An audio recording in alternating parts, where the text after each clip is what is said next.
Las más frecuentes y las más comunes son la escabiosis, la pediculosis. En algunos momentos se puede ver también cuadros clínicos de tungiasis y también en algunos otros momentos a ver larvas migras, que también es otra cuadro de tipo parasitario. Lo más común es escabiosis y pediculosis y se ve prácticamente no solamente en la consulta dermatológica, sino a nivel de la gran mayoría de consultorios de medicina general, de pediatría, etc. Entonces vamos a empezar con lo que es este cuadro clínico de escabiosis.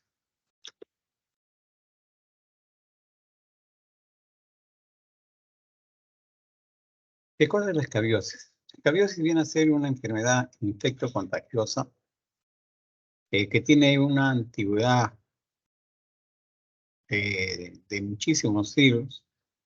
Fue descrita más o menos en los años 1685, 87, si no me equivoco. Y en esa época se identificó por primera vez al agente causante de esta enfermedad, que es el ácaro Sarcoptes scabiei. Desde esa época a esta enfermedad le han puesto múltiples sinónimos, como por ejemplo sarna, también algunos libros le dicen carranchín, en otros picor de campo, picor de la tienda de campaña, 7 luchas, rasca rasca, es decir, múltiples sinónimos, todos dentro de lo que es la enfermedad infecciosa condicionada por la presencia de este ácaro Sarcoptes scabiei. Tiene una distribución a nivel mundial y una prevalencia muy alta de personas infectadas. Se considera que hay hasta 300 millones de afectados en el mundo y cada año va aumentando ese tipo de problemas. Y generalmente está pues relacionada con muchos factores de riesgo, en las cuales el hacinamiento es un factor, la pobreza, la falta de condiciones de tipo sanitarias, el problema de la desnutrición, la promiscuidad sexual, las malas condiciones de vivencia de mucha gente, las aglomeraciones que se ocasionan de personas por motivos de guerras, etc. Es decir, todo esto contribuye a que esta enfermedad sea cada vez mucho más frecuente. Y entonces tenemos un cuadro clínico que tiene, pues, como les decía, una presencia universal y como les decía también en zonas de disminución de capacidad de salubridad, es decir, zonas de pobreza. Y debido a eso, esta enfermedad se ha hecho ya un cuadro de tipo endémico que se mantiene a través de todo el año, siendo la época de invierno un momento en el cual es un poco más frecuente la presencia de este cuadro clínico. Y dentro de los grupos de riesgo, generalmente son los niños que tienen mayor prevalencia, y dentro de los niños, las mujercitas tienen un mayor porcentaje de presencia de estas enfermedades. Es importante saber de que el parásito, este parásito tiene un ciclo monoxénico, es decir, todo se lleva a cabo en el hombre y nosotros, por supuestamente, el hombre viene a ser el reservorio. El Sarcoptes scabiei es el ácaro propio del humano.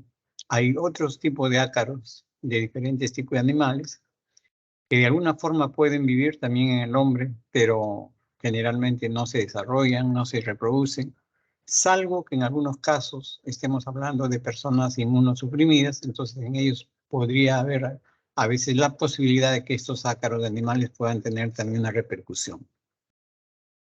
El mecanismo de transmisión de esta enfermedad es a través del contacto, digamos así, de la piel, o sea, directo, y la forma más, digamos así, frecuente es a través del contacto, a través de las relaciones de tipo sexual, donde hay una unión de piel con piel y entonces la factibilidad del contagio es mucho mayor.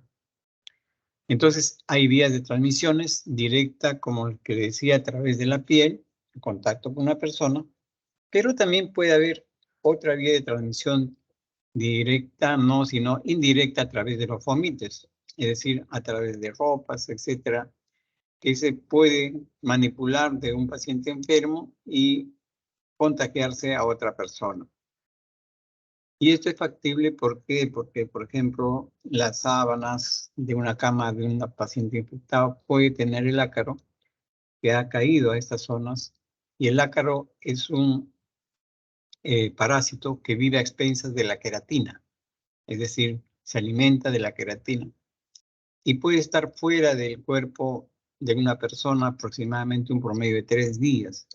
Entonces, 3 días de supervivencia fuera del cuerpo de una persona permite que el ácaro pueda ser infectante si es que, lógicamente, nuevamente vuelve a toparse con el cuerpo de otra persona. Entonces, por eso las ropas, las sábanas, las almohadas, la ropa misma de una persona infectada pueden albergar estos ácaros y ser contaminantes de forma indirecta.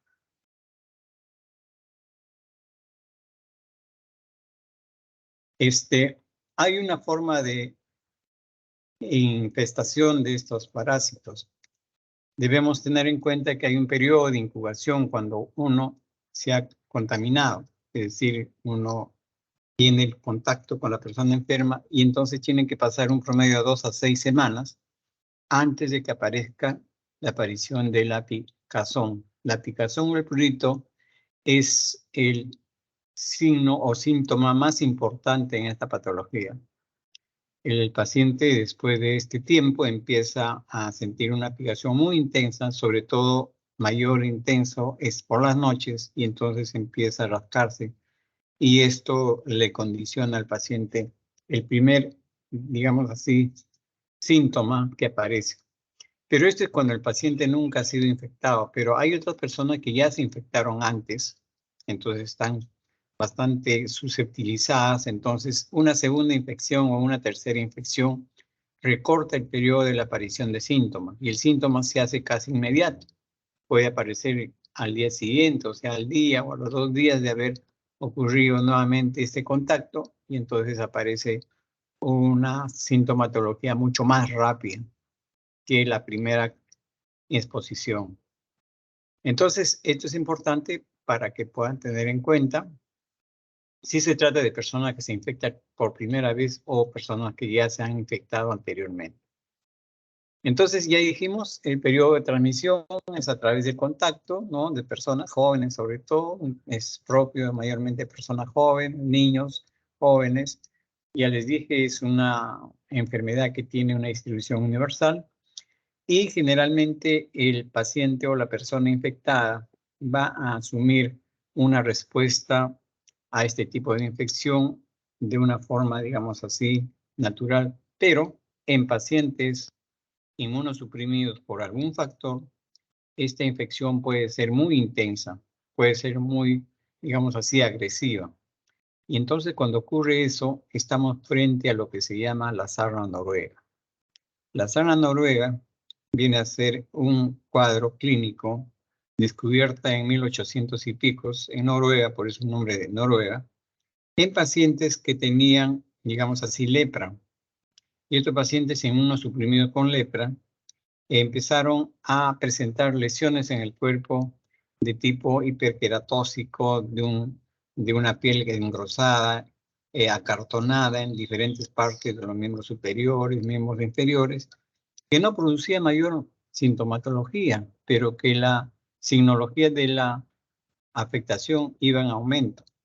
Es decir, no había presencia de prurito debido pues a una falla inmunológica de estos pacientes inmunosuprimidos. Entonces el cuadro clínico dermatológico avanzaba. Y entonces esto conllevó a que determinaran, después de un estudio, que estas lesiones hiperqueratósicas que iban en aumento progresivamente eran producidas por este ácaro. Y entonces esto se denominó la sarna noruega, como aquella sarna de pacientes inmunocomprometidos y que hacen una infestación mucho más severa que una sarna normal y corriente en una persona de tipo inmunocompetente. Entonces, hay que tener en cuenta cuando tenemos un paciente, si es un paciente normal o es un paciente inmunosuprimido, para esperar una afectación de este tipo de parásito. El parásito es un microorganismo, un organismo que tiene una adultez con un dimorfismo sexual. La hembra es mucho más grande que el macho. Generalmente es de una forma redondeada.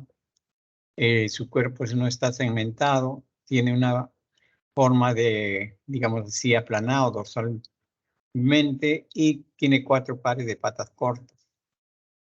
Y va a tener la presencia de huevos que tienen un tamaño de 160 milímetros de longitud, forma ovalada, y de ellos cuando se rompen estos huevos van a salir larvas de tipo hexápodas.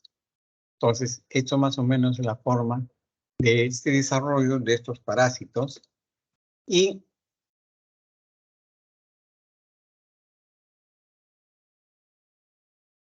entonces vamos a estar frente a un cuadro de tipo parasitario donde hay una metamorfosis incompleta. Y esto va a indicarnos que, por ejemplo, las formas juveniles de machos y hembras van a copular en la superficie de la piel. Una vez que ocurre esto, el macho muere después de la cópula y la hembra hace inmediatamente una entrada hacia el estrato córneo de la piel. Y en el estrato córneo empieza a desarrollar túneles, con la finalidad que en estos túneles va depositando unos huevos, en un promedio de 2 a 3 huevos al día, y más o menos en un total de 30 a 50 huevos por cada hembra.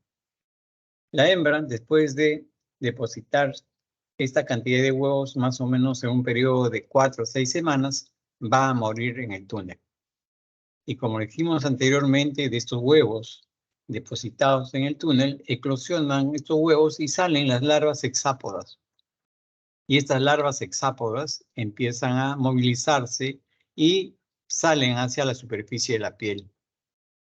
Entonces, la larva hexápoda sale a la superficie de la piel y en la superficie de la piel ya se transforma en su desarrollo en ninfas octópodas en un promedio de 2 a 3 días.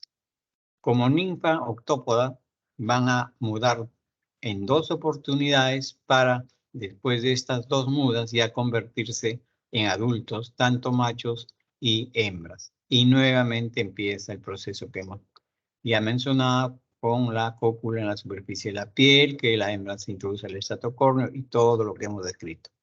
Entonces, esta es la forma como se desarrollan estos parásitos en el cuerpo humano.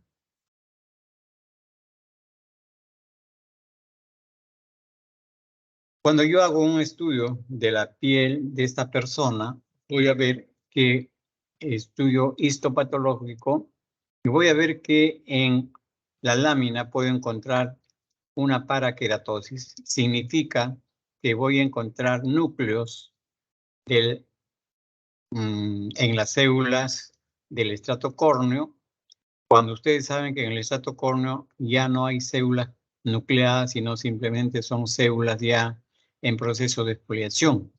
Entonces, en este cuadro clínico lo que encuentro son paraqueratosis, es decir, presencia de células con núcleos en el estrato córneo. Puedo ver en la dermis un infiltrado inflamatorio con presencia de células linfocíticas, histocitos o eosinófilos. Si hago yo un estudio inmunológico, puedo encontrar depósitos de complemento 3 en la unión dermoepidérmica e incluso puedo encontrar modificaciones de inmunoglobulinas, tanto de la A, E, M y la G. Todo esto en un estudio de tipo histopatológico es la presencia de este ácaro. Entonces, esta es su característica histopatológica de este parásito. Y entonces, teniendo en consideración esto, yo tengo que tener en cuenta cómo es la forma clínica de esta entidad. Va a haber 2 grupos de personas afectadas de alguna forma, que son el grupo de los lactantes y el grupo de los adultos. La caracterización en los lactantes es que el paciente lactante es prácticamente copado en forma general por el parásito. El parásito lo copa totalmente. En cambio, los adultos no respeta la zona de las palmas, las plantas, la zona de la cara, el cuero cabelludo. En cambio, los lactantes lo invade totalmente. Esta es la forma de presentación en lactantes y en adultos. Y la otra forma de presentación, hemos dicho antes, es en los pacientes inmunocompetentes y en los pacientes inmunodeprimidos, en el cual vemos estas lesiones hiperqueratóxicas en la zona de miembros superiores, inferiores, es decir, una entidad clínica en el cual nosotros, la presencia de estas lesiones pueden ser confundidas con otros cuadros dermatológicos. Y esto es lo que se llama la sarna noruega. Entonces, ¿qué síntomas vamos a encontrar y qué signos vamos a encontrar en esta entidad? Les decía que el síntoma más importante que aparece primero es la picazón, o sea, el prurito, que aumenta progresivamente de intensidad. Al inicio es leve, después se hace mucho más intenso y tiene una mayor incidencia en la noche. Al parecer, porque en la noche la persona está en una situación de reposo, el metabolismo también está en una situación mucho más estable. Y entonces esto al parecer provoca que la hembra se movilice con mayor insistencia a través de los túneles, depositando sus huevos, y esto condicionaría una percepción de mayor hipersensibilidad en el paciente, lo cual haría que sienta una mayor picación. Entonces esta picazón es hasta cierto punto de mayor intensidad por las tardes o por las noches. Esa es la característica de este cuadro clínico. Y en los signos vamos a encontrar que hay hasta 3 tipos de lesiones en esta entidad. Las lesiones directas, las lesiones indirectas y las llamadas nódulos acarinos. Las lesiones directas son aquellas que se denominan surcos acarinos. Es decir, el surco acarino viene a ser el túnel que elaboró la hembra para depositar los huevos. Y este surco acarino tiene su salida hacia la piel en un punto que se denomina vesícula perlada de Bassin. Es un punto de aspecto brillante, es una alteración muy característica de tipo vesicular, donde viene a ser, digamos así, la salida de estos parásitos hacia la piel. Entonces, esto es muy importante porque cuando nosotros hacemos un estudio, queremos encontrar parásitos para corroborar el diagnóstico, hacemos un frotis o un raspado en esta zona del surco acarino, es decir, concretamente en las zonas de las vesículas perladas. Entonces, ahí encontraremos pues la presencia del parásito o restos de heces del parásito y, lógicamente, con eso estamos ya haciendo el diagnóstico. En cambio, las lesiones indirectas son lesiones de tipo eritematopapular, producidas por una reacción de hipersensibilidad que tiene una característica de presencia de tipo bilateral. Es decir, estas lesiones eritematopapular se presentan bilateralmente, tienen una tendencia pues, a ser algo simétricas y su distribución mayormente está, digamos así, en zonas de pliegues. Entonces, el pliegue del interdigital en las manos, los pliegues cubitales, los pliegues anticubitales, los pliegues a nivel de la axila, en la zona igualmente submamaria. Es decir, en esta zona de pliegues hay mayor presencia de estas lesiones de tipo indirecto. Igualmente, vamos a poder ver estas lesiones en las zonas periumbilicales, en la cara interna de los muslos, en las zonas popliteas, es decir, todas guardando cierto tipo de simetría, que es una característica clínica para poder definir y poder hacer un diagnóstico clínico. Y lo otro vienen a ser la presencia de los nódulos acarinos. Los nódulos acarinos son lesiones, digamos así como su nombre lo dice, lesiones mucho más consistentes, de un tamaño de medio centímetro, a veces hasta 1 centímetro, con una consistencia aumentada, que se encuentran con mayor frecuencia en la zona de los genitales, tanto del hombre como de la mujer. Entonces vamos a encontrar estos nódulos en la zona escrotal, en la zona del pene, en la zona vulvar, en la zona de los labios mayores en las mujeres, pero también se pueden ver nódulos sacarines a veces en los codos, en las zonas axilares, en los flancos. Es decir, también podemos encontrar estas lesiones de tipo nodulares. Entonces son 3 signos muy importantes para poder definir este cuadro de la escoliosis. Esto más o menos es el esquema de cómo ocurre la metamorfosis y el ciclo del ácaro. Aquí está el túnel, ¿no? Donde entra la hembra y a depositar los huevos, ¿no? Múltiples huevos. Y de estos huevos, pues, ya eclosionan y salen las larvas hexápodas a través de estas salidas al exterior. La larva hexápoda hemos dicho que después se convierte en una larva o una ninfoctópoda, ¿no? Y va a haber 2 mudas antes de convertirse en un parásito ya adulto nuevamente, donde nuevamente hembra y mujer o hembra y macho nuevamente copulan y sigue el ciclo de estos parásitos. Entonces, esto más o menos es el esquema. En el estrato córneo, acuérdense que ellos se alimentan de queratina y entonces este lugar es el hábitat de estos parásitos. Entonces, ¿cómo llego yo al diagnóstico? Llego a través de 2 antecedentes, el antecedente clínico y epidemiológico. El antecedente clínico es lo que hemos visto, los signos, los síntomas, ¿no es cierto? Y los antecedentes epidemiológicos está dado por averiguar qué contacto tiene el paciente con quiénes para ver de dónde cogió este tipo de infectación.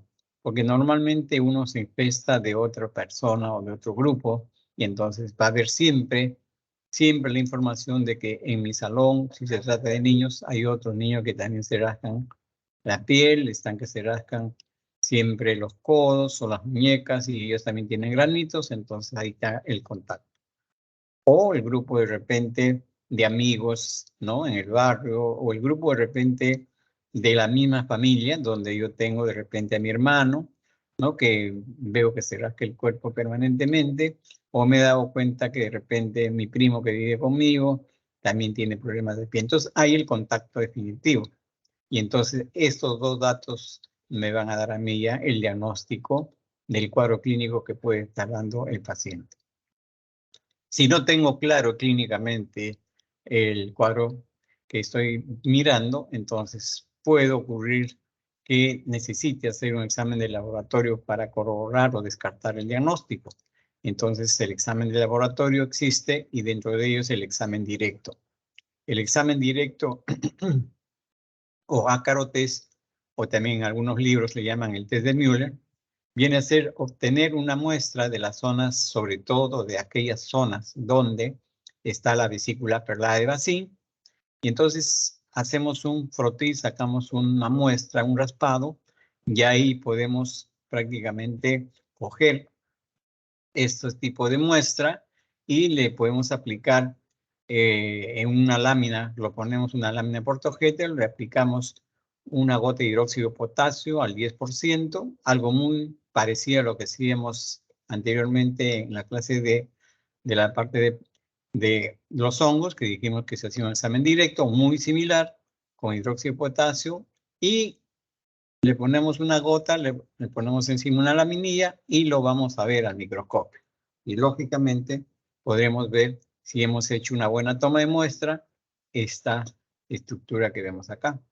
La figura del ácaro, ¿no? O parte de sus deyecciones o heces en esta zona. Todo lo cual nos indica que estamos corroborando el diagnóstico, ¿no es cierto? Entonces, esto es una forma de poder hacer valer el examen de laboratorio para corroborar el diagnóstico. Entonces, si ya tengo el diagnóstico, tengo que usar el tratamiento adecuado. ¿Qué cosa voy a usar? El fármaco que utilizo puede ser de varios tipos. Pueden ser tópicos o pueden ser orales. pero son medicamentos que tienen que ser manejados por un médico, por aquel que sabe los riesgos que puede tener un fármaco en cuanto a intoxicación, en cuanto a procesos de tipo alérgico, y lógicamente este tipo de medicamentos debe tener una forma de aplicación adecuada. No se aplica sobre todo en cara y mucosas, estas son unas zonas que no debe aplicarse, y en algunos casos cuando hay un proceso de sobreinfectación con bacterias, primero hay que curar esta infectación agregada. ¿Por qué? Porque normalmente esta picazón que hay, que es muy fuerte, muy intensa, va a producir un rascado en la persona. Al rascarse, prácticamente se abren las puertas para que se produzca una infectación, digamos así, de tipo secundaria, es decir, una infectación con bacterias. Entonces, cuando existe esto, yo tengo que curar esta infección agregada con bacterias, tengo que hacer una terapia con antibióticos y lógicamente después tengo que hacer el tratamiento ya del cuadro de fondo.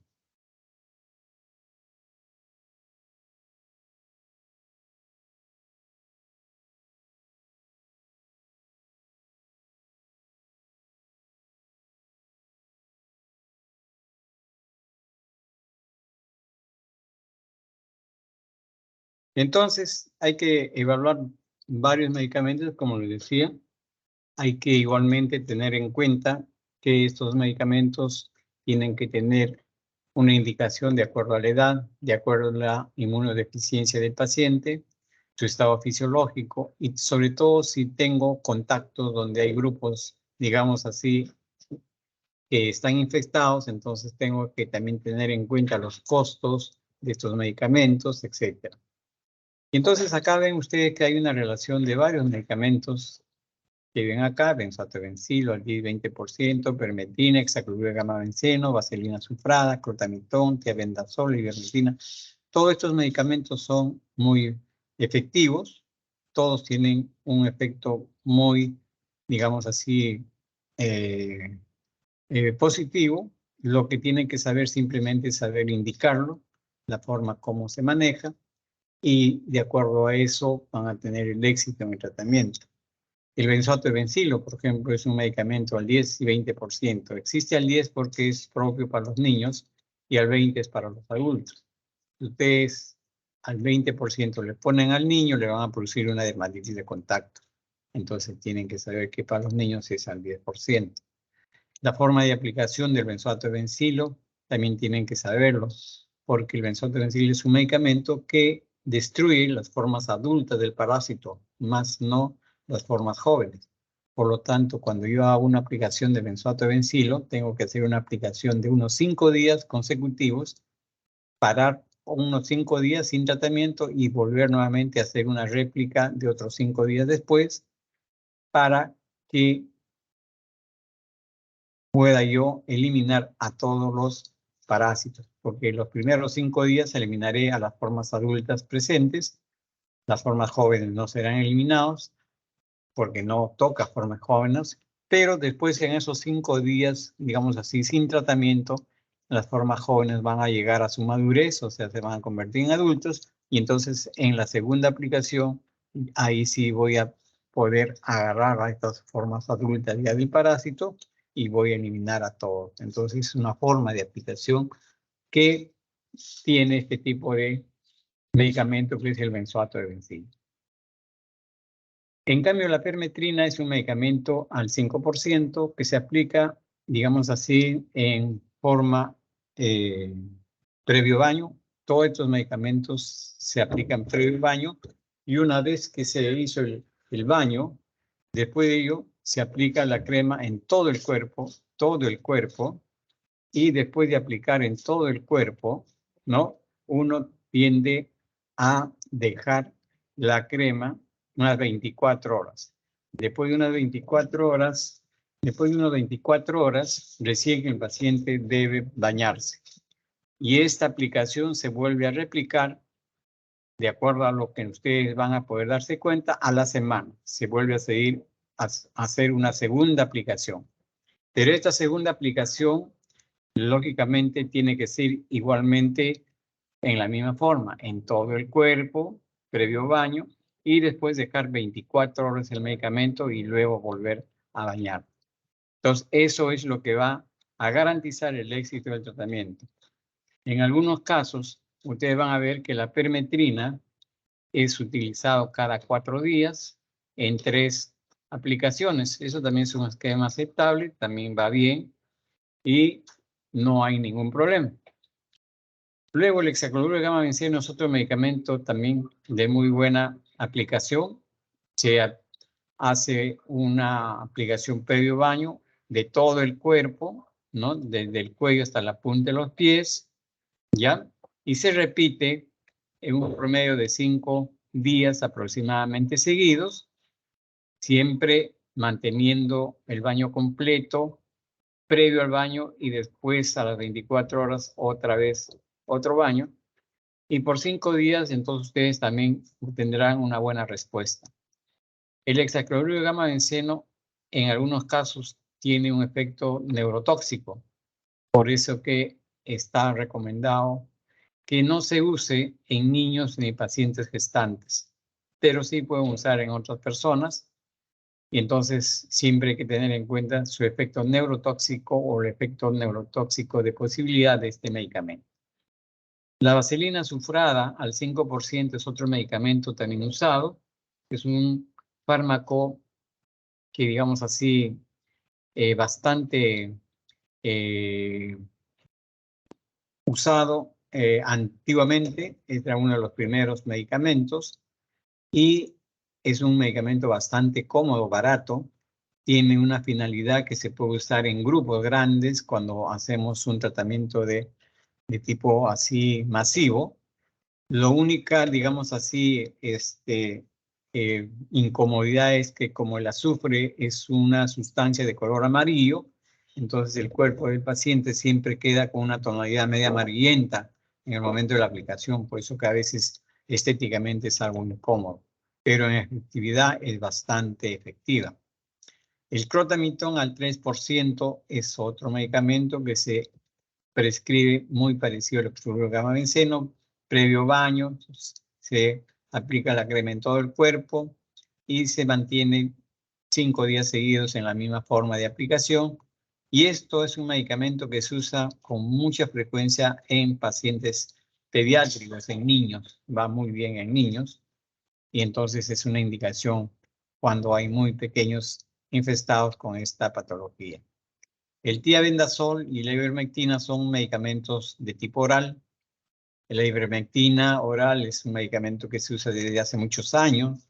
Es un medicamento que tiene mucho que ver con lo que ahora estamos o hemos sido testigos del uso muchas veces en estos del COVID, pero en dermatología este es un medicamento que se usa ya desde hace mucho tiempo. Esta ivermectina en el ácaro va a producir una hiperpolarización y a consecuencia de eso hay una parálisis del ácaro.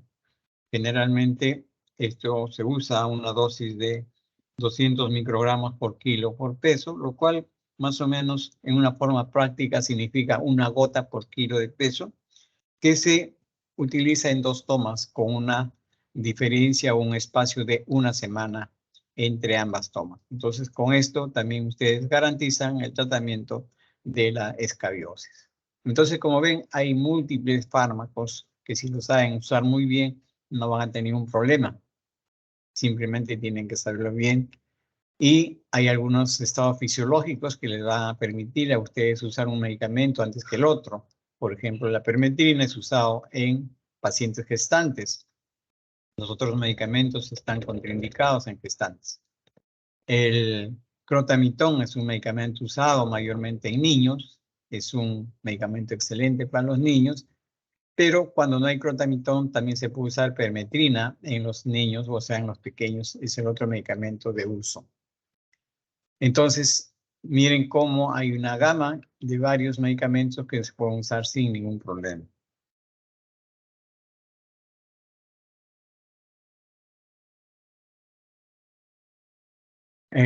Como les decía, en cuanto al tratamiento, en algunos medicamentos se puede usar en una réplica, o sea, después de una primera aplicación, debido a, como les decía, el efecto a veces es sobre una población determinada del ácaro, y entonces hay que volver a repetir, como les decía antes, con el benzoato de benzil, ¿no? Entonces, esa es una forma también de manejo. Y lógicamente, hay que tener cuidado en la aplicación del medicamento, hay que aplicar en una forma adecuada, no excesivamente, y estos medicamentos nunca pueden estar al alcance de los niños, ellos no pueden manejar estos medicamentos, y las formas preventivas de este trato, de estos cuadros clínicos, es generalmente importante. Educar a la población, a todo el grupo, de cómo es la manera de transmisión de esta enfermedad para evitar casualmente su propagación, hacer un diagnóstico temprano de estos pacientes que están infectados y sobre todo también ubicar a todos los casos que corroboran el caso de índice o contacto para evitar lógicamente esta cadena de expansión de esta enfermedad. Todas estas son las medidas de prevención que debemos tener en este cuadro clínico.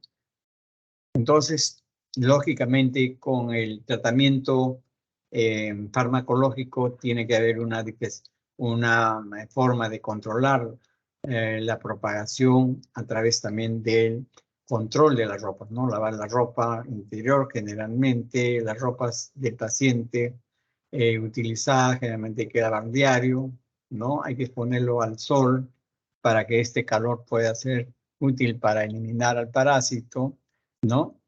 Y lógicamente esto tiene que hacerse de todas maneras.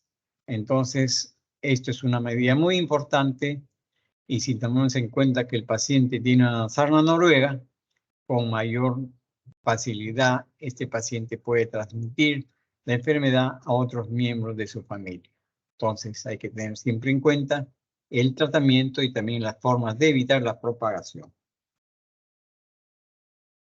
Entonces, acuérdense que hay un dato muy importante que es el tratar de conseguir los datos de los contactos y de las fuentes de infestación. Es decir, dónde están, buscar la fuente donde fue infestado el paciente, qué contactos tiene, si es un grupo familiar, un grupo de amigos, un grupo de estudio, etcétera. Y lógicamente hay que hacer también el tratamiento a estas personas que de alguna forma están en contacto con esta persona que está enferma. Entonces es un tratamiento profiláctico para evitar que no se siga propagando esta entidad. Entonces acuérdense que hay que tener muy en cuenta cuando hay cuadros de epidemia, hay que educar al paciente sobre cómo se puede controlar esta enfermedad, cómo es su forma de infestación, indicarles el tratamiento adecuado y lógicamente la coordinación de programas para el tratamiento de los grupos así infestados es importante porque ya les dije, si no se controla esos grupos, entonces el cuadro clínico tiende a extenderse fácilmente. Aquí tenemos algunas lesiones que ustedes van a ver que pueden diferenciar.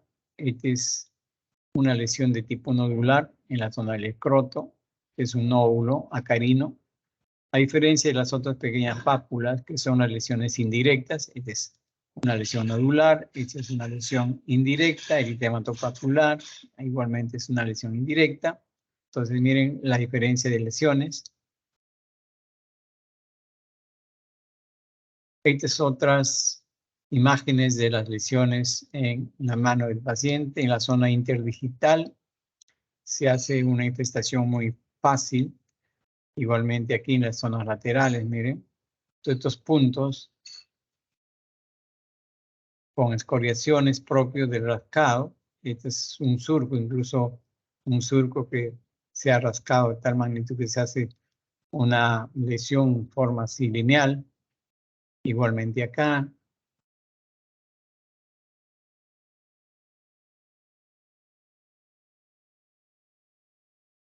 Esta es la zona interdigital, ya les decía, las zonas interdigitales de las manos es una zona que se afecta muy fácilmente y se encuentran ahí estas lesiones muy pruriginosas entre los dedos de las manos.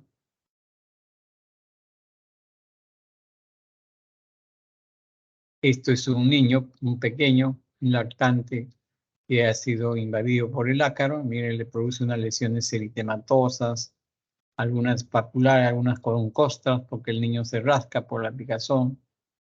¿No? Es muy fácil que se infecte con bacterias, entonces en los niños pequeños a veces la infestación del parásito se contamina más un rascado con bacterias, entonces hay que tratar también este cuadro ya sobreagregado de la infección bacteriana. Entonces aquí miren estas lesiones en todo el cuerpo, aquí en el brazo. Esta es una lesión de tipo nodular en la zona escrotal, o perdón, en la zona del cuerpo del pene, y otras lesiones eritematosas, papulares, que también están por acá. Zona genital, cara interna de los muslos, igualmente la otra zona que también se afecta.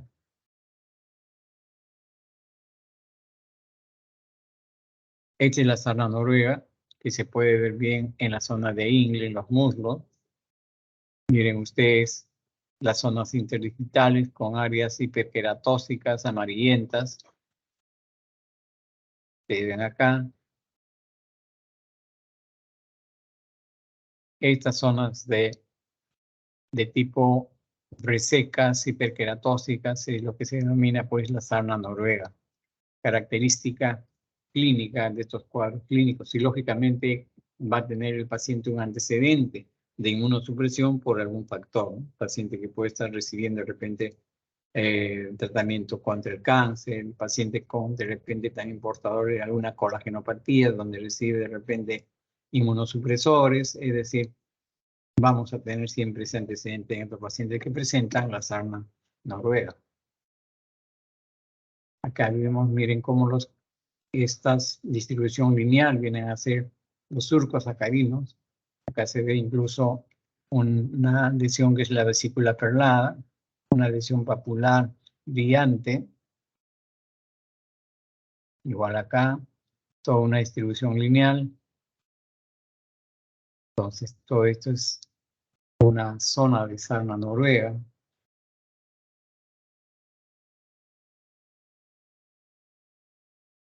Esta es la zona que les decía de placas hiperqueratóxicas, o sea, elementos de tipo de engrosamiento de la piel, lo cual hace que esta hiperkeratosis, debido a su magnitud, empiece a fisurarse. Ustedes saben que toda piel reseca, gruesa, se abre fácilmente. Y entonces acá tenemos estas fisuras que se abren en una piel hiperqueratósica. Entonces, si yo veo esto, fácilmente me puedo confundir con otros cuadros dermatológicos. Puedo pensar fácilmente que esto es una psoriasis, ¿no? Tranquilamente, y confundo la medicación. Pero tengo que tener en cuenta que la sarna noruega presenta este tipo de patologías con este tipo de forma de hiperqueratinización de determinadas zonas de la piel.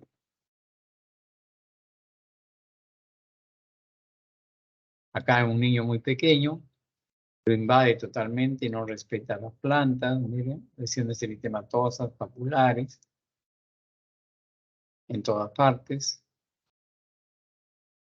totalmente copado. La zona vulvar, es decir, no hay diferenciación. En la zona de las manitos, igualmente, eritematosas, papulares, pústulas, es decir, una gran infestación en zonas, digamos así, de un lactante sin reparar ninguna zona de, digamos así, de excepción. Todo es totalmente tomada por el ácaro.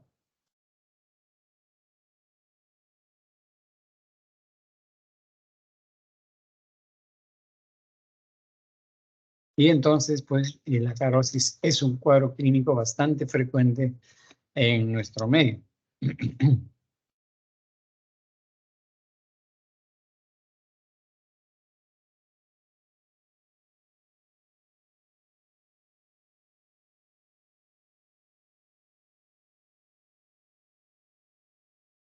Ahora vamos a pasar a la pediculosis B, ¿no? La imagen. Sí, doctor, una consulta. Sí. Cuando mencionó las placas hiperqueratósicas, ¿se utiliza también el mismo tratamiento? Así es. El mismo tratamiento. Lógicamente, en un paciente inmunosuprimido tiene que ser un tratamiento con más contundencia. A veces hay necesidad de volverle a repetir, por ejemplo, en el caso de si se usa permetrina, a veces hay que aplicarlo solamente 2 veces, de repente hay que aplicar hasta 3 o 4 veces. Si se usa de repente ivermectina por vía oral, hay que repetirle una tercera dosis. Es decir, se va controlando el cuadro clínico y la respuesta del paciente. Tópicamente es la misma medicación, simplemente se puede agregar mayor frecuencia dependiendo de la respuesta. Gracias, doctor. Muy bien, entonces la pediculosis. ¿Qué es la pediculosis? Igualmente es una infestación de tipo parasitaria de la piel, pero en el cuerpo específicamente en 3 zonas. En la zona del cuero cabelludo, como vemos acá, en la zona del tronco, como estamos acá, y en la zona del pubis, como vemos acá. Son 3 lugares del cuerpo humano que son afectadas por estos tipos de parásitos que son muy parecidos, son idénticos, algunos varían en tamaño y que corresponden pues a los pedículos o pediculosis. Entonces, ¿qué parásitos originan estas 3 afectaciones del cuerpo? Hay 3 variedades diferentes de pediculosis. La que es ocasionada por el Pithirium pubis, que frecuenta la afectación del pubis. También le llaman piojo del pubis, según algunos le dicen ladillas.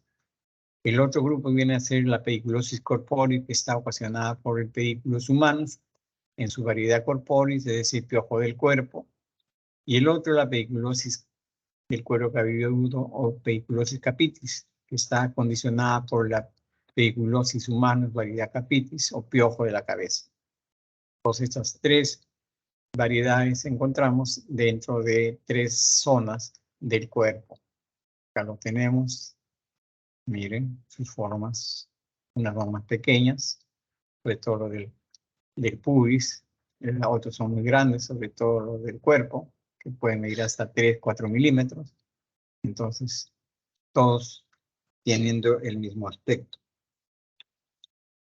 ¿Qué síntomas vamos a encontrar en una pediculosis en forma general?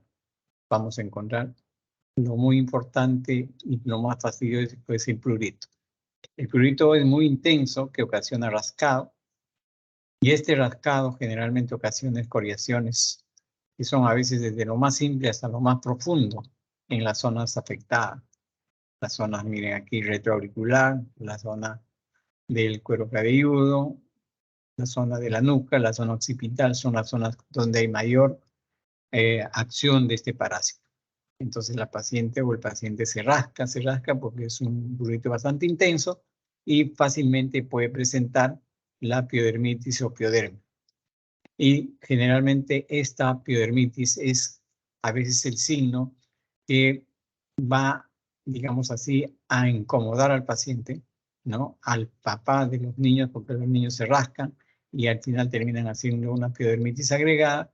Y como consecuencia de ello hay una respuesta del sistema ganglionario, es decir, los ganglios se inflaman como respuesta a esta infección y entonces el papá o la mamá se percatan a veces de la hinchazón de estos elementos ganglionares en las zonas regionales y entonces eso es una causa de alarma y recién ahí se dan cuenta que hay una serie de heridas en el cuero cabelludo. Entonces es muy importante tener en cuenta. Entonces vamos a ver qué cosa encontramos en la pediculosis capitis, cómo es su caracterización. Acá lo tenemos. Aquí también. Esta pediculosis del cuero cabelludo afecta tanto a niños como a adultos y su afectación es a través del contacto directo con una persona que está infectada, es decir, yo tengo contacto con esa persona. En los niños, por ejemplo, es frecuente cuando entre ellos se juntan, entre ellos juegan abrazándose, agarrándose, se juntan a veces la cabeza con la otra cabeza, y entonces de esta forma directa fácilmente se contamina. O también puede haber la contaminación a través indirecta cuando usamos, por ejemplo, peines contaminados, o digamos así, nos ponemos algún tipo de gorro, sombrero contaminado, o usamos cepillos también de cabello contaminado. Y entonces yo de repente tengo un familiar o una niña, mando al colegio, la niña lleva sus útiles, pero al momento del juego entre ellos cambian a veces peines, o de repente pues los niños muy pequeños a veces son manejados por los profesores, las profesoras, y a veces con un peine que puede estar infectado, peinan a varios niños y entonces ahí diseminan la infección. Entonces, esto hace que poco a poco varios miembros del grupo vayan infestándose progresivamente. Entonces, si a esto se agrega que el niño o las niñas adolecen de un sistema de higiene adecuado por diferentes motivos, de repente por factor de falta de servicio de salubridad, entonces la cosa se va a agravar. Entonces, una vez infestado, el niño o la niña van a pasar aproximadamente un promedio de 2 semanas o 15 días para que aparezcan los primeros síntomas en esos pacientes. Es decir, hay un periodo de incubación de aproximadamente 15 días.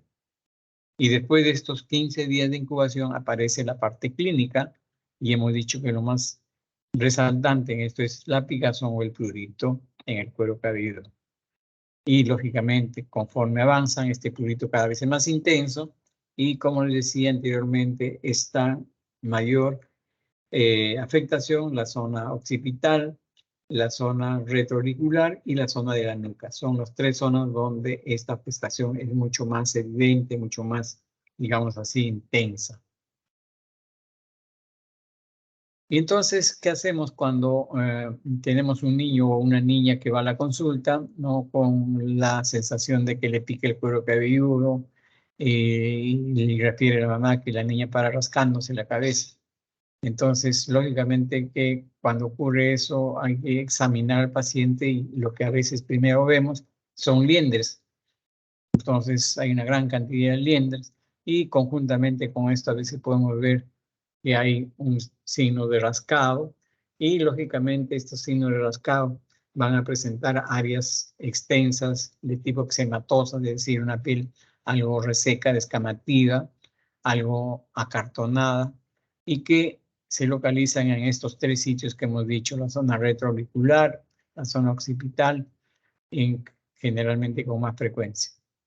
Entonces, cuando ya tenemos este tipo de signología, nosotros tenemos que ser más acuiciosos y buscar a estos parásitos que estamos viendo acá. Esto tanto las liendres como el parásito adulto. Entonces, podemos observar a veces, cuando hacemos el examen, liendres, ¿no es cierto?, que están bien adheridas a los pelos, y generalmente se adhieren bastante porque ellos tienen una proteína que actúa como una sustancia cementoide, y entonces se pegan bastante. Y entonces esto hace que el parásito permanezca ahí. Y lógicamente ya ahí empieza a producirse esta sensación de picazón, y lógicamente a consecuencia de ello el rascado. A veces los parásitos adultos no se ven tan fácilmente. Estos se mimetizan muy fácilmente, no son muchos y pueden estar muy escondidos. Entonces lo primero que vamos a ver y lo primero que tenemos que siempre tratar de buscar son las liendres. Y lógicamente, ¿qué es lo que ocurre? Las liendres, al haber en tan cantidad, lógicamente esto produce la salida del parásito, la picazón, el rascado, y lógicamente vamos a encontrar con mucha frecuencia áreas de impetiginización del cuero cabelludo y la nuca. Es decir, áreas con exudado, ¿no? Rascado frecuente.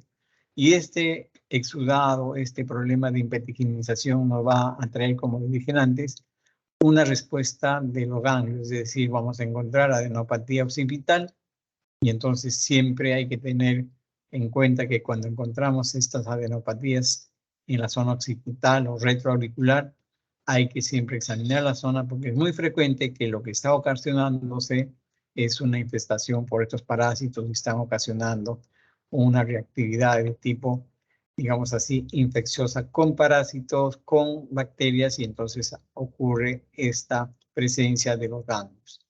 Entonces, eso siempre tener en cuenta cuando tengan un niño que va a la consulta, que tiene el cuero cabelludo, que le pica, y ustedes ven que en el cuero cabelludo hay áreas de exudación, hay áreas, digamos así, de rascado, porque ustedes van a entender que ya aquí el parásito no busca queratina, aquí lo que busca el parásito es sangre, por lo tanto succiona. Entonces succiona el cuero cabelludo para tratar de alimentarse de eso. Por lo tanto, va a haber zonas de mayor compromiso de rascado porque la aplicación es mayor, y entonces ahí es donde se forman estas áreas de impetiquinización.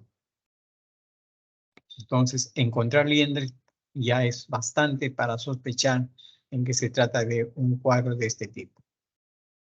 Y lógicamente, si hacen ya el diagnóstico, porque encontraron liendres en gran cantidad y de repente por el parásito adulto ya está hecho el diagnóstico, y el tratamiento lógicamente es en base a productos muy relacionados con el tratamiento de ácaros. Entonces, veremos ahí que hay presencia de la permetrina, pero en forma de champús, por ejemplo, al 1.5%, o presencia del hexacloruro de gamma benceno, que viene a ser el lindano, al 1% en forma de champús. Estos son elementos muy importantes, son bastante efectivos en el tratamiento, aunque también pueden existir otros productos como el malatón al 0.5%, el benzoato de bencilo al 10 o 20% igualmente, y muchos piretroides. Entonces el tratamiento es bastante sencillo, se moja la cabeza del niño o la niña y se aplica, digamos así, estas sustancias en toda la parte del cuero cabelludo, se les deja con un turbante o una bolsa plástica para que haya un mejor efecto, y después de unos 15 minutos o 30 veces se puede ya hacer después un lavado con un champú, y lógicamente se va a mejorar bastante el cuadro clínico. Muy fácilmente con una sola aplicación se puede eliminar prácticamente todos los parásitos, los adultos sobre todo. Lo que a veces quedan son las liendres porque están bastante pegadas al pelo por esa sustancia o esa proteína que actúa como un cemento. Pero para desprender esas liendres muy pegadas, lógicamente hay que hacer un tratamiento con el vinagre blanco, sobre todo al 50% en agua. Es decir, ustedes después del tratamiento con el champú se procuran de una solución de vinagre blanco, sobre todo al 50%, y con eso peinan al niño o la niña al final ya del tratamiento. Van peinándole, pasándole con este peine delgadito, y esta sustancia del vinagre en contacto con la liendre hace que se desprenda esta sustancia o esta proteína cementoide. Entonces, la liendre va cayendo en gran cantidad. Entonces, es una parte o es una forma también de manejo de las liendres en los niños que a veces tienen en gran cantidad. Cuando ustedes escojan el medicamento, tienen que también saber lo que dijimos antes, que el lindano, que viene a ser el hexacloruro de gamma benceno, es o tiene un riesgo de neurotoxicidad, por eso que también su uso en forma de champú está contraindicado en niños menores de 2 años y también en personas embarazadas. Entonces, eso hay que tener en cuenta. Y si ocurriera esto, entonces tendríamos que usar la permetrina al 1.5%, que es un producto que sí se puede manejar en pacientes gestantes y también en niños. Entonces, esto siempre hay que tenerlo en cuenta en el momento del tratamiento.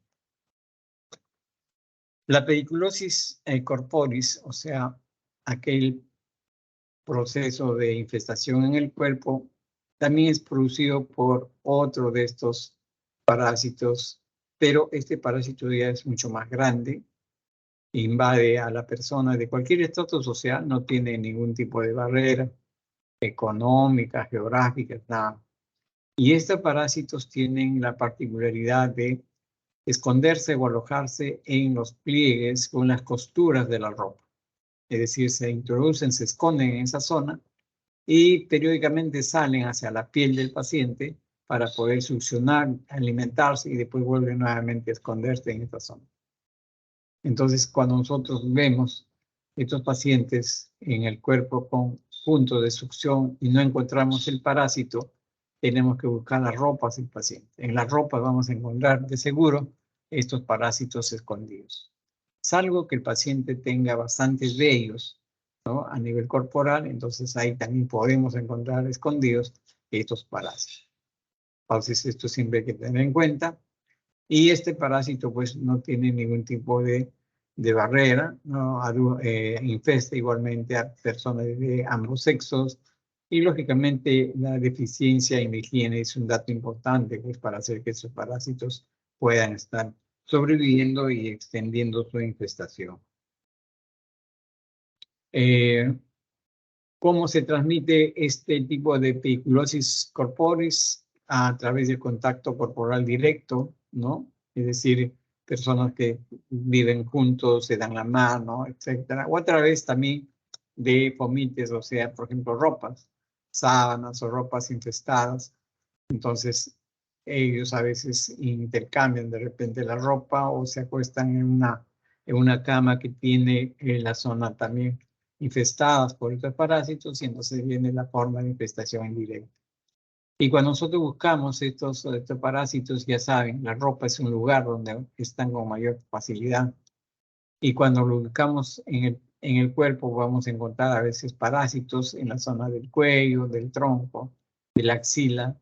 Podemos encontrarlo en la cintura, en las nalgas, en la zona de las ingles y también en otras zonas de presión también podemos encontrar estos parásitos. Entonces hay que tener siempre en cuenta este tipo de presentación y cómo podemos encontrar estas pediculosis.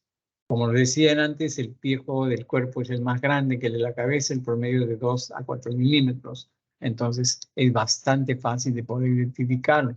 Es un parásito que se nota dado su tamaño. Y entonces cuando nosotros vemos a este paciente que está infestado por esta pediculosis corporis, vamos a tratar de ubicar en la zona corporal las lesiones características. Y entonces vamos a encontrar que en el cuerpo va a tener lesiones eritematosas, puntiformes, como vemos acá, que son prácticamente los orificios de succión del parásito, que periódicamente se acerca para hacer la succión de la sangre y poder alimentarse. Y entonces podemos encontrar estos puntos de succión y sobre estos puntos de succión podemos encontrar una ligera elevación de estas lesiones, dando la imagen de ser pápulas de tipo urticariformes bastante pruriginosas.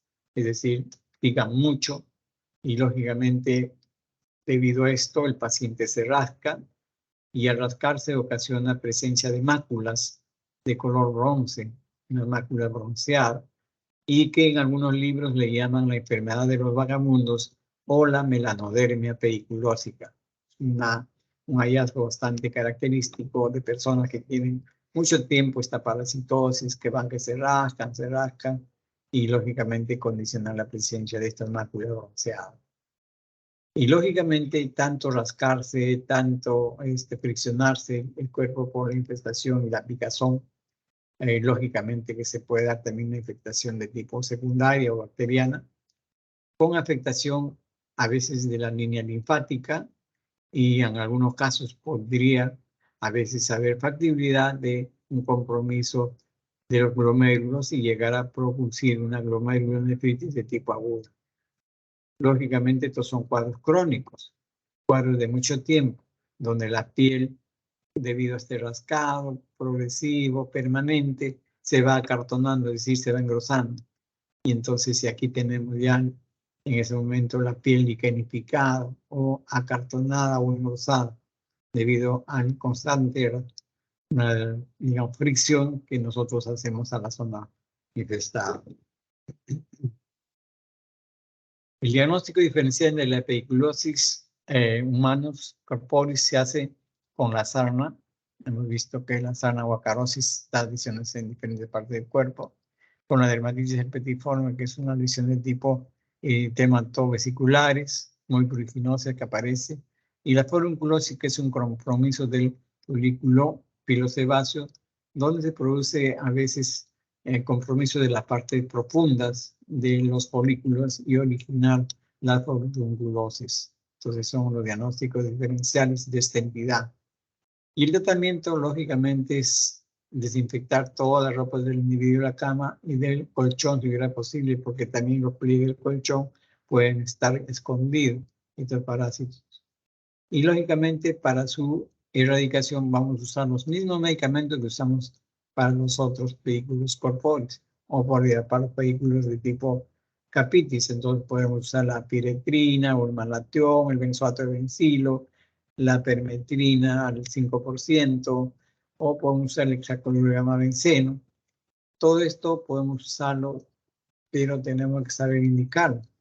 Esto es una previa baño, las noches generalmente se aplica la crema en todo el cuerpo.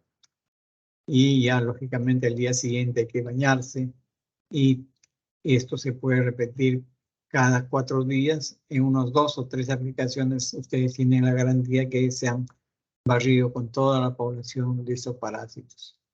Entonces, lo importante es que cuando ustedes hagan el tratamiento de todas estas personas contagiadas o contaminadas, también tienen que tratar de buscar los posibles grupos de contactos para que también ellos hagan el tratamiento indicado y evitar la diseminación. El otro grupo viene a ser la pediculosis del pubis o la díaz, ¿no? Y esto sí es un cuadro clínico que mayormente se contagia por contacto directo a través del contacto sexual. Aunque de alguna forma también puede contaminarse a través de compartir la ropa infectada, ya sea la ropa de cama, ¿no? Sábanas, almohadas, etcétera, o también la ropa a veces personal, personas que se pueden prestar ropa interior o ropa deportiva, y entonces también a través de esto puede de alguna forma ocasionarse la infestación. Y lógicamente este cuadro clínico se inicia con el prurito, que hemos dicho, es un prurito muy intenso en toda esta zona, ¿no? Lo cual conlleva que progresivamente el paciente se vaya rascando, y entonces va a producir, lógicamente, en el varón una gran cantidad de áreas de tipo rascado o eczematosa. Entonces, este prurito genital es muy importante.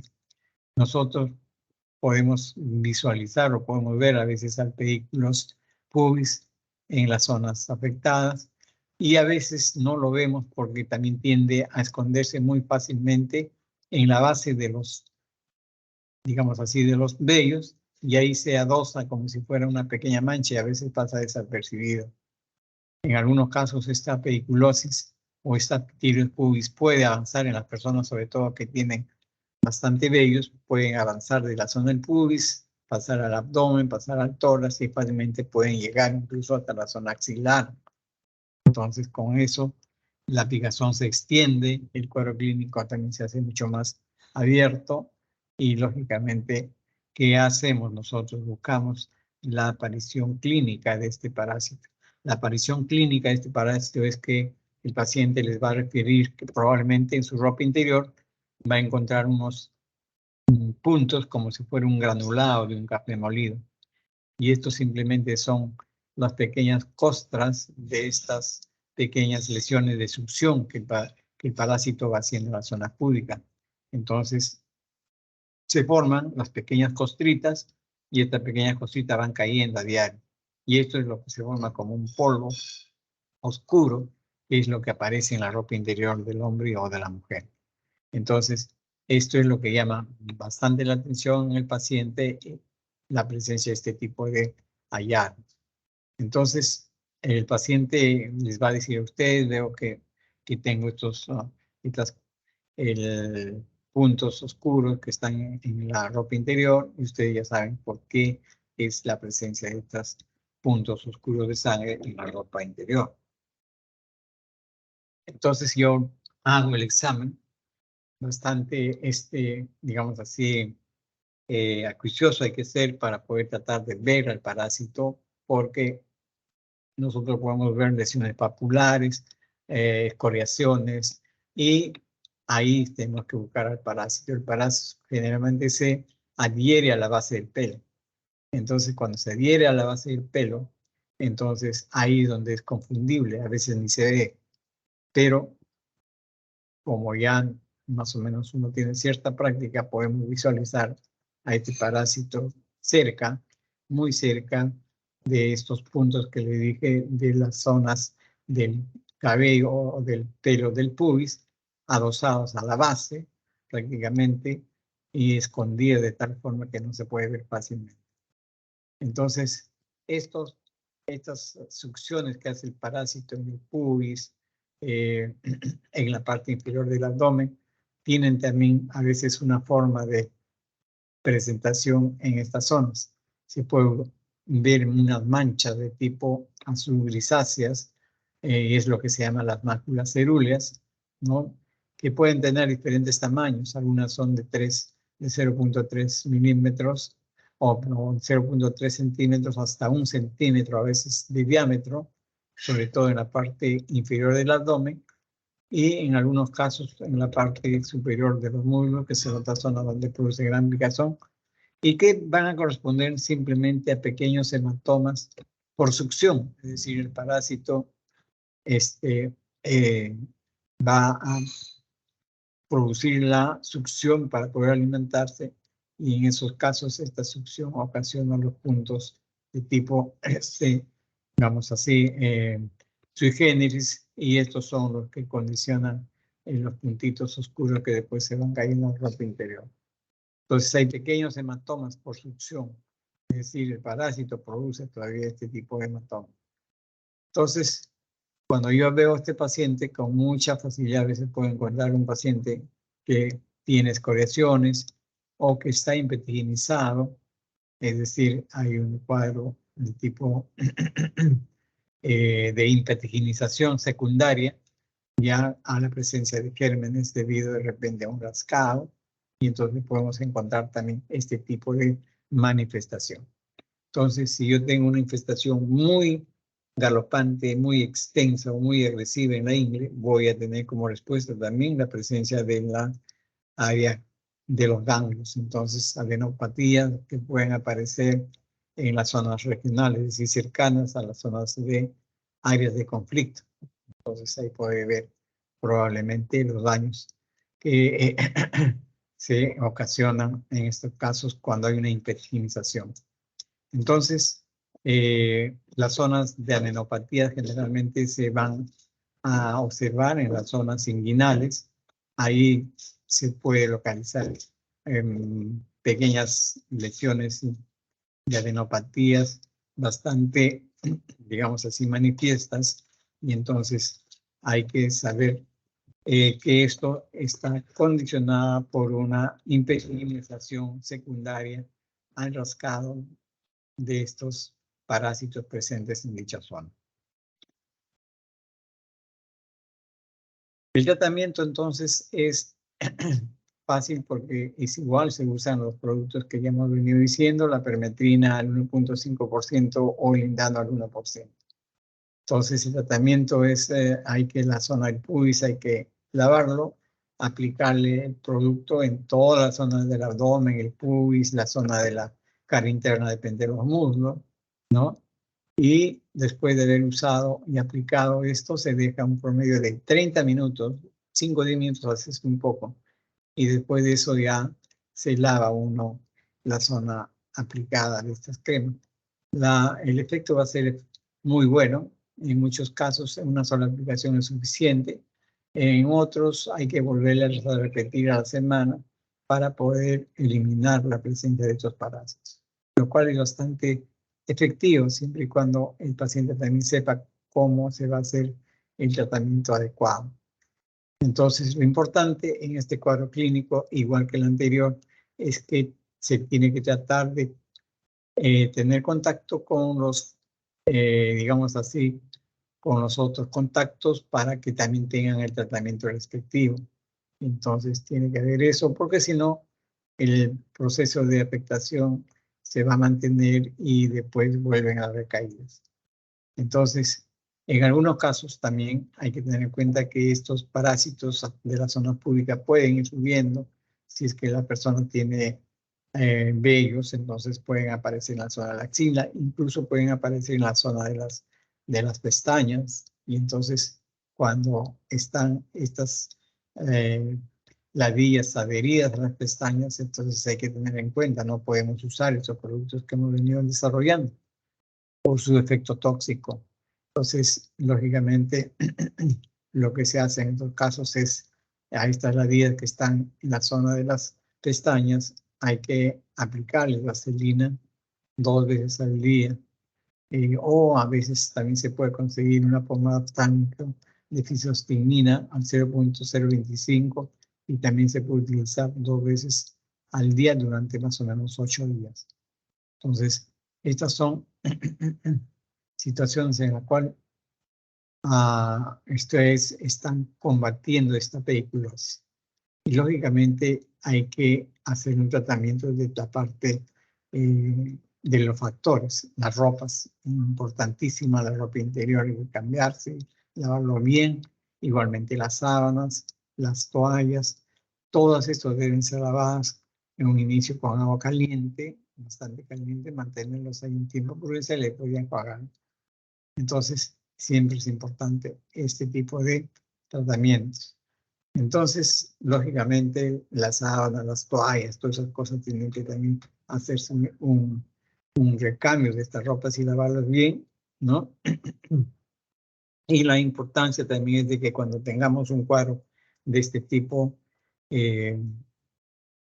vamos a tener que pedir un protocolo que es en base a un examen de tipo serológicas, tanto para LUAS y HIV. Muchas veces nos hemos encontrado a veces con la sorpresa de que estos pacientes que a veces vienen solamente con un cuadro así muy simple de una infección aparentemente por hongos, por bacterias o por parásitos, en esta zona a veces se le hace el examen para estos tipos de LUES y HIV y a veces nos damos con la sorpresa que aparece una positividad de alguno de estos elementos que estamos investigando, cosa que a veces el paciente ni se ha imaginado. Entonces, ¿cómo hacemos el diagnóstico de estas entidades clínicas? Es bastante fácil porque son 3 formas de hacer el diagnóstico diferencial. El diagnóstico definitivo se establece, lógicamente, al encontrar el parásito. Ustedes encuentran el parásito, ¿qué más evidencia? O por lo menos se encuentran en este caso, las liendres, ¿no? Ahora, el diagnóstico diferencial de cada entidad de estas 3 también brindan con así datos específicos. Por ejemplo, la dermatitis seborreica es el diagnóstico diferencial cuando la Pityrium pubis es el de la cabeza. Ahora, cuando la sarna es el elemento importante en la presentación de lesiones en el cuerpo, esta sarna es el diagnóstico diferencial de primera orden cuando se trata de este piojo del cuerpo o cuando hay una cierta picazón a nivel del área anogenital. Y cuando existe ya las lesiones a nivel del pubis, bastante, digamos, desinflamadas, con bastante picazón, bastante malestar, entonces ahí a este tipo de el parásito vamos a tener que hacer un diagnóstico diferencial con un eczema. Porque el eczema es un cuadro clínico que uno puede rascarse y rascarse permanentemente. El cuadro se apaga, pero nuevamente vuelve a activarse y así progresivamente. Entonces son 3 tipos de diagnósticos diferenciales bien marcados cuando tenemos alguno de estos cuadros clínicos. Estas son la pediculosis, son la clasificación internacional, esta es la forma más o menos como se hace el tratamiento. Una niña en una ducha, en una tina, ¿no? Le aplican las medicaciones que normalmente se usan y después ya se enjuaga o se lava la cabeza y al final vamos a tener una cabeza que está exenta de parásitos y lógicamente siempre tenemos que tener cuidado de no volvernos a infectar. Entonces vamos a tener varios medicamentos, los más, digamos así, importantes de que estos cuadros clínicos son bastante fácil controlarlos, ¿no? Tienen varias alternativas para poder identificarlos. Y entonces, todos estos medicamentos se pueden usar fácilmente siempre y cuando tengan la seguridad de hacerlo. Entonces, hay algunas recomendaciones prácticas que se hacen a veces que se tienen que tomar en cuenta las escuelas, sobre todo, ¿no? El aseo personal y de cajón para todos, ¿no? Y lógicamente, ellos ya se han independizado, pero entonces hay algunas recomendaciones, sobre todo para los papás de los niños pequeños. Papás de los niños pequeños son los que al final tienen que tener en cuenta que hay que hacer aseo personal, tanto del niño como en sus contactos. Todos sus utedes personales no deben ser intercambiados, porque el contagio viene a través de esto. Entonces, ahora si hay papás o los mamás o los maestros detectan la presencia de piojos o liendres o también algún estigma de sarna, entonces hay que confirmar o hay que avisar al profesor y ellos se encargarán de hacer un descarte inmediatamente. Y una vez que tengamos el descarte ya estaremos más tranquilos. Entonces,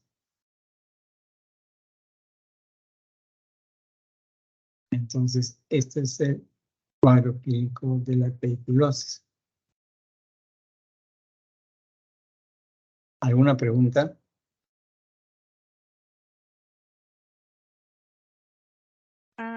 Doctor, una pregunta. Cuando habló de escabiosis, mencionó la vaselina azufrada mencionó que era de bajo costo. ¿Eso es vaselina y los tubitos de azufre, esos amarillos nada más?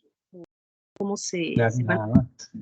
Se pone vaselina como base y el elemento activo viene a ser el azufre al 5%. Entonces el azufre al 5% va en una base de vaselina o petrolato sólido y eso es simplemente la composición.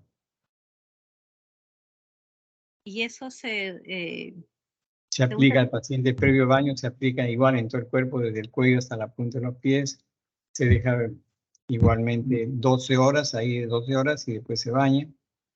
Y después se vuelve a repetir nuevamente diario por unos 5 a 7 días. Gracias, doctor. Doctor, y cuando menciona al parásito de las pestañas, ¿también estaría hablando del Demodex? No, el Demodex es otro tipo de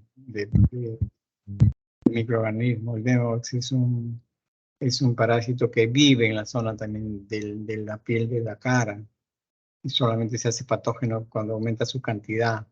El Demodex es otro tipo de microorganismo. En este caso lo que estamos hablando es del Pitidium pubis, que puede llegar hasta la ceja por la situación pues, de convivencia que ahora existe, las libertades, que ahora hay mucho más tipo de práctica sexual y todas esas cosas, ¿no?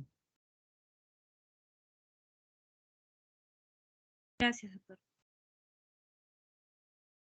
Muy bien, entonces aquí estamos terminando la exposición y vamos a esperar unos 10 minutos para hacer la práctica que corresponde a hoy día, ¿ok? Sí, doctor, está bien. Ok, entonces en 10 minutos nos estamos comunicando.